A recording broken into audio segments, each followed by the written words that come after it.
The collections we'll query are from a mixed martial arts app, and we'll pick the fighters collection, which has about 12,000 documents. And let's start out by adding a condition. Let's say we don't want any fighters with Smith in their name because people named Smith are just not good fighters for some reason. We can rerun, find that refines our query a little bit, and then we see there's some without a name property. So let's go ahead and filter out the ones that do not contain a name property, just so we get all names there.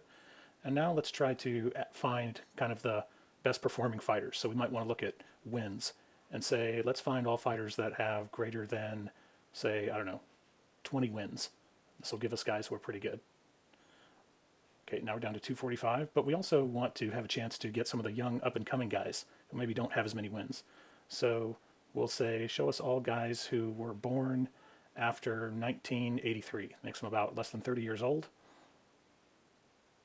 And now we have another group here. So we say people with wins greater than 20, or people who are less than 30 years old and have wins. Let's make the bar lower for the younger guys. Say wins greater than 10. And then let's add one last condition and say if these are good up-and-coming guys, they shouldn't have a lot of losses. So we'll say losses are less than 2.